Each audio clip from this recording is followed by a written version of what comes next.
Why do we like good art design in gaming? Now, some people will tell you that it is because of the sense of immersion that it creates. Some people say that it just generates a lot of hype, and some people just like looking at pretty things. Whatever the reason, game designers usually go out of their way to make sure that their games look as nice, as neat, and polished as possible to try and help players feel connected to said game. But the thing about designing a trading card game is that you can literally do it with some pieces of scrap paper and some doodles. You see, unlike other games where you want to try and build the game around the assets that you're going to use in the final version, even if you just use draft versions of those assets, with trading card games, the cards are just pieces of paper. What you're actually making is the effects that the cards bring to the table, but the cards themselves don't actually matter. They can be anything. If I have a blank piece of paper and I decide that in my game, when this blank piece of paper hits the field, my opponent gets one shot, it doesn't matter what that piece of paper looks like. So long as I have a blank piece of paper, that effect will happen. So I can do whatever I want. I could say that the same thing happens when I pick up a cup or a chair.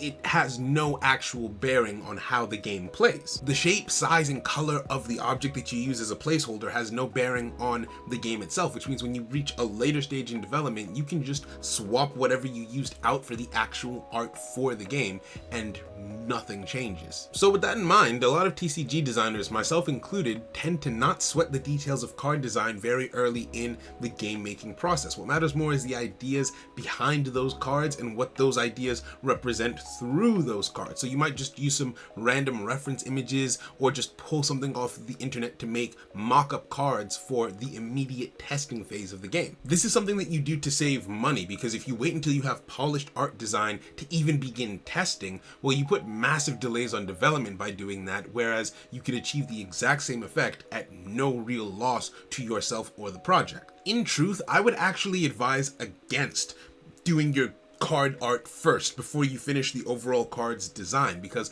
let's say that you try and marry the card art to the design of the card and its function, right? The effects that that card has. Well, you've done this before you've actually tested the card out. All right, well, now you test the card, you test the overall game balance and game design, and you decide to shift the direction of the effect, or you change the effect in some way. Well, now you no longer have that concrete marriage between effect and card art, right? You wanted there to be this holistic experience, but because you jumped the gun too early, you can no longer do that. So I like to wait till I've reached a point of confidence in the game's overall design or a card's given design before I start working on the art for it. So yeah, I didn't start worrying about card art, I didn't start worrying about card designs until I was confident in the systems that I had built into the game. But once I was confident in a given card's abilities, once I was confident in the game systems, I did immediately start working on professional card art, because I know the feeling of wanting to be able to show your game and be proud of it, and not put people off regarding your game. And one of the easier ways to do that is to have it looking good. So it is something that you can start to do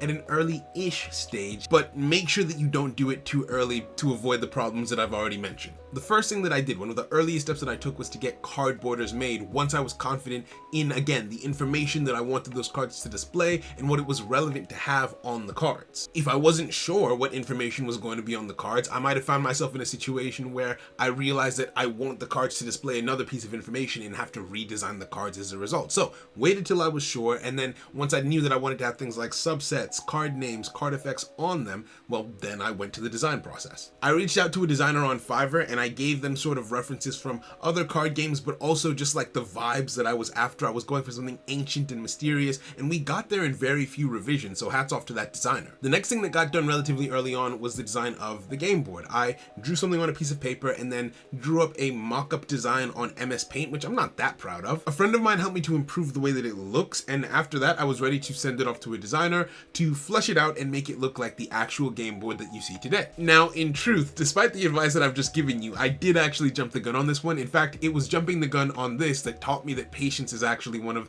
the very important virtues that you need in game design, because you see, the version of the board that I initially created, Yeah, I ended up changing the game systems in a way that invalidated that existing game board that the designer had made.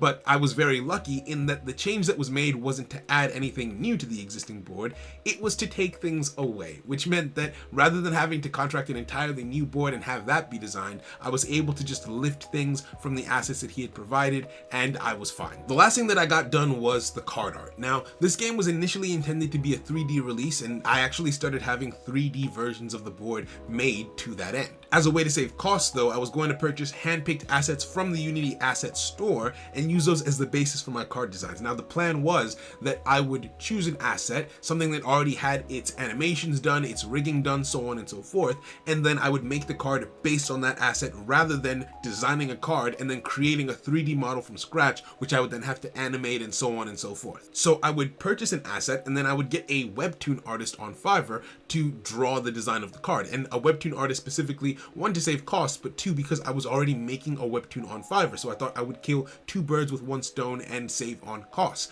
I would have one of the monsters featured in the webtoon being summoned in some way, shape, or form. That way it helped towards the webtoon while also allowing me to just create my card designs at a cheaper rate. Eventually though, the game was moved from 3D to 2D, and as a result, I stopped being restricted in the kinds of designs that I could have made, right? I could start referencing interesting images that I found online or have things made based on lore elements, because now I didn't need to find an asset on the Unity store to match the art up to. I put the card borders that I designed into Canva, and I found a font that I liked and I imported that into Canva too, and I started making each of the cards one by one until we got to the stage where we're at now and have all of the cards that you see. To be honest, I've learned how to use Photoshop since then, and I kind of wish that the cards existed in that space, but I am not about to port over 100 cards from Canva to Photoshop. In fact, it's more than 100 because each card has like 4 different versions because of the rarities. So yeah, no, they're just gonna stay where they are. The screens for the app are also made in Canva, and with my primary objective being to save money,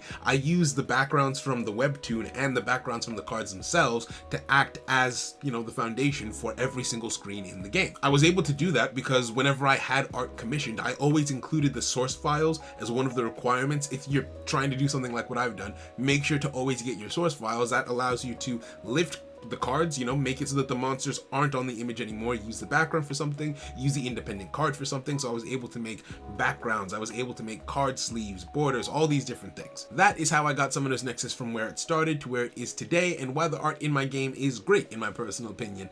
If you enjoyed this video or found it useful, please leave a like, it really helps us out. Subscribe if you'd like to stay up to date on development as it continues, join our Discord for the same, and have a wonderful day. Bye.